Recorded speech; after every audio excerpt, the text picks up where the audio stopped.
최근에 이제 레이 달리오가 다보스 포럼에서 네. 그런 얘기를 했어요. 네. 주식은 현금은 쓰레기고 주식은 더 쓰레기다. 네. 아, 이거 이거 참 보고 요즘에 마음에 안 들어. 좀 말이 세죠. 너무 세요. 네. 근데 이 부분 좀 짚고 넘어가야 될 것 같더라고요. 왜 이렇게 말씀을 하셨는지. 네. 근데 이제 이분이 그 지난 한 2, 3년 전까지 굉장히 잘 하신 것 같은데 최근 들어서는 좀 힘드세요. 예, 왜냐면 그러니까 그 all weather라고 얘기를 해서 제가 기억 정확하게 하는 건데 2017년, 2018년도에 그 주식이 많이 깨지고 채권이 어느 정도 안정을 찾는다 뭐 이런 얘기를 하시면서 이제 채권을 들고 가야 되는 포지션 또는 뭐 원자재 아니면 또는 주식 이걸 이제 잘 분산 투자를 해야 된다라는 부분을 얘기를 하셨는데 지난 2년만 놓고 보면은 채권 투자했으면 폭망했죠. 예, 왜냐하면 금리가 0.5% 미국 10년 국채 금리 0.5% 수준에서 지금 2.75 많이 올라갔었을 땐 3.14까지 올라갔었으니까 거의 10년 TLT라는 ETF가 마이너스 거의 30%까지 빠졌었으니까 진짜 2년 동안에 그래서 이제 올웨더라는 것이 이제 뭐 장이 어떻든 간에 수익을 내는 게 올웨더거든요. 수익이 깨지는 게 아니라. 그래서 이제 지금 현재 시점에서 저는 채권에 대해서 물론 이제 3.14까지 올라갔다가 떨어졌었으니까 수익이 조금 나을 수는 있어요. 그리고 저도 이제 타이밍상으로 금리가 3.25에서 3.5% 사이까지 올라가면 그때부터는 채권을 좀 살려고 하는 계속 그 말씀을 드리고 있어요. 왜냐하면 금리의 피크가 아마 그 정도 될 거라 생각하니까. 그럼 이제 그 정도 금리면은 이제 손실이 안 나는 거죠. 금리가 추가로 더 안 올라갈 거니까. 오히려 더 빠질 수 있을 가능성이 있으니까. 그러면 그때쯤 되면은 이제 채권을 실어야 되는 건 맞고요. 근데 이제 이분이 얘기하는 거는 지금 현재 상황에서 현금은 당연히 쓰레기다. 맞아요. 제가 볼 때 현금이 쓰레기. 왜냐면 인플레이션이 나타나면 가만히 현금 들고 있으면 그냥 인플레이션이 올라가니까 그냥 현금의 가치가 그만큼 인플레이션만큼 떨어지는 거니까. 그래서 근데 막 이럴 때 현금 보유해라. 분명히 이런 얘기가 있었으니까 또 사람들이 그 얘기를 듣고 그랬을 거 아닌가요? 그러니까 이분이 얘기하는 거는 이제 현금을 들고 있는 게 자체가 그러니까 cash is king일 때가 있어요. 그러니까 현금을 들고 있는 게 왕이다라고 얘기를 할 때가 있어요. 그러니까 그때는 우리가 흔히 얘기하는 모든 금융 상품이 다 깨지고 있는 상황. 그러니까 금리가 많이 올라가든 아니면 채권이 아니 주식이 엄청나게 주가가 깨지던 이제 이럴 때 우리가 이제 cash is king이라고 얘기를 합니다. 그리고 보통 그럴 때는 우리 얘기가 어떻게 하냐면 value trap이라고 해서 밸류에이션이 너무나 싸졌는데도 주가가 안 올라가요. 네, 그런 걸 이제 흔히 얘기해서 현금 들고 있는 게 가장 좋다. 뭐 이런 식으로 얘기하는데 지금은 그렇진 않아요. 예, 지금은 현금을 들고 있는 게 정말 잘못된 전략인 거죠. 왜냐하면 가만히 앉아 있으면 인플레이션이 막 일어나기 때문에 그냥 현금이 그냥 자꾸 1년만 지나고 나면 자꾸 가치가 뚝뚝 떨어지는 거죠. 전에는 너무나 많은 돈을 풀어서 그러니까 이제 현금을 막 찍어서 그러니까 가만히 있으면 은행권에 있던 은행에 현금이 확 늘어나니까 그거는 이제 가치가 뚝뚝 떨어지기 때문에 지금 그 이제 이 현금은 쓰레기다라는 얘기를 하는 거고요. 근데 여기서 이제 레이 달리오가 한 발 더 나아가서 주식도 쓰레기다. 그러니까요. 라고 지금 얘기를 하는 거예요. 전 이제 못마땅하다는 거죠. 지금 같은 상황에서는 저희는 사실 뭐 당연히 주식이 훨씬 더 높은 자기 자본 이익률을 창출해내고 있기 때문에 이럴 때는 주식을 들고 가는 것이 자산이 올라가는 거죠. 그러니까 왜냐하면 자산 가치라는 게 계속 올라가는 거니까. 그래서 자산을 들고 있어야지 자산 가치가 올라가면서 지금 이 인플레이션을 헤징을 해주는 거가 되는 거거든요. 어떤 분들은 그러면 그냥 차라리 그냥 원자재를 들고 있고 인플레이션 높으니까 아니면 원자재 말고 그냥 부동산을 들고 있어야 된다. 이런 얘기들을 하세요. 맞는 말이죠. 일정 부분.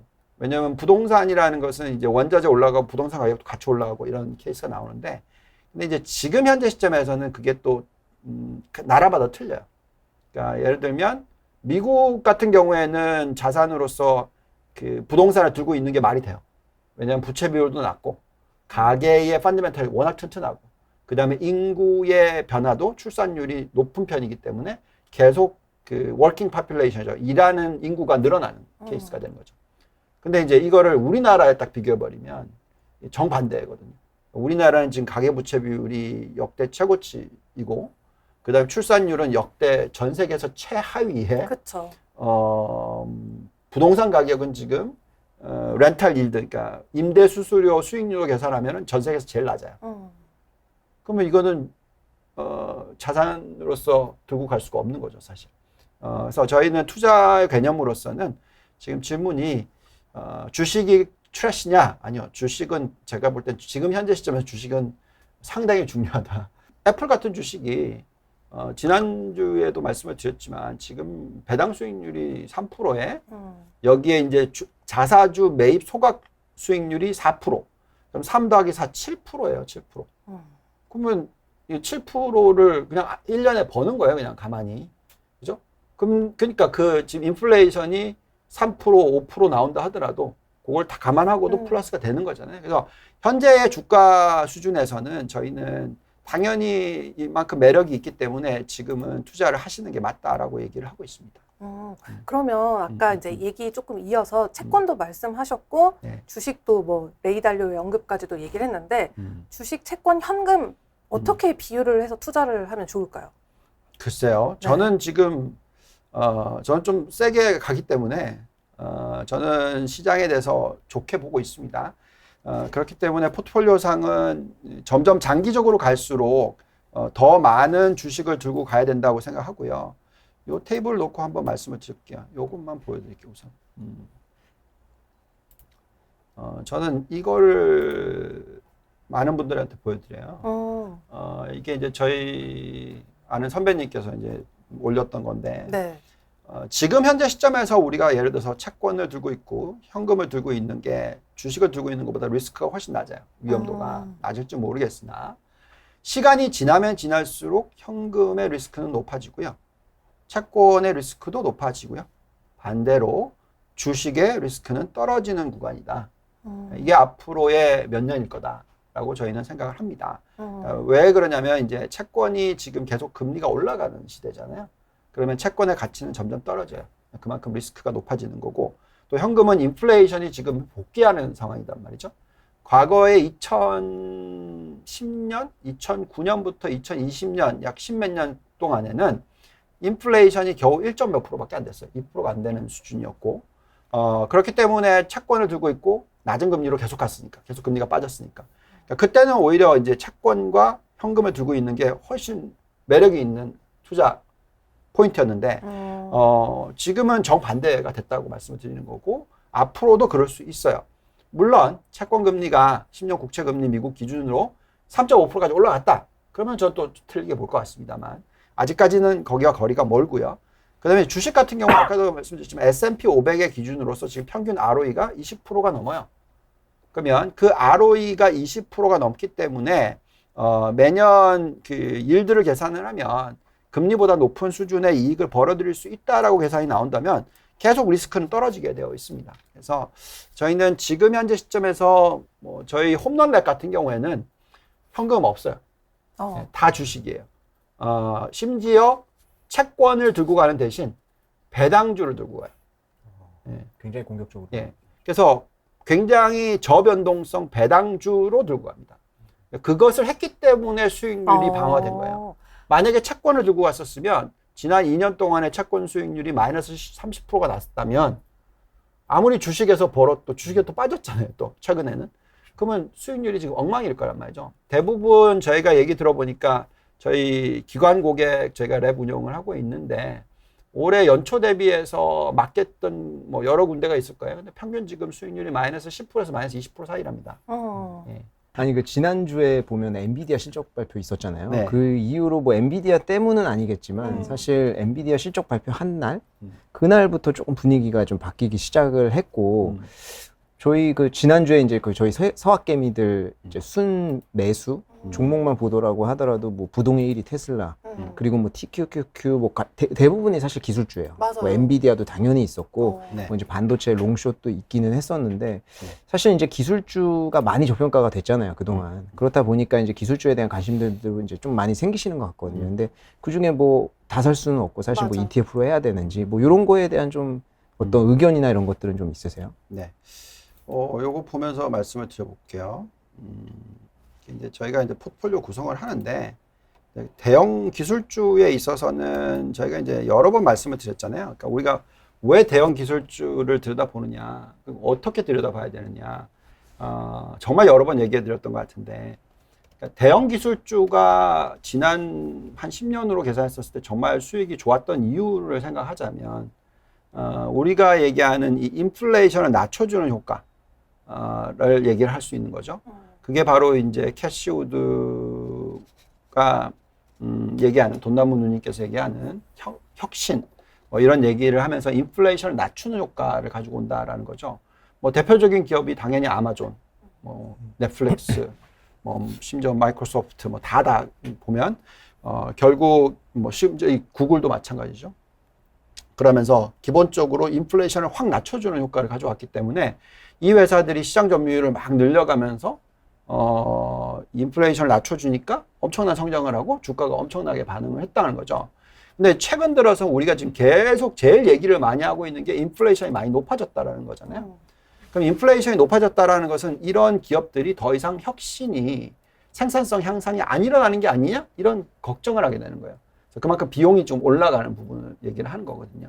근데 만약에 그렇게 됐다 하더라도 이런 회사들이 가격 경쟁력이 있으면, 즉 코스트 올라간 거, 비용이 올라간 거를 소비자한테 가격 전가를 할 수가 있으면, 그러면 매출 증가율이 나오는 거죠. 그렇죠. 예, 그러면서 또 괜찮아지는 거예요.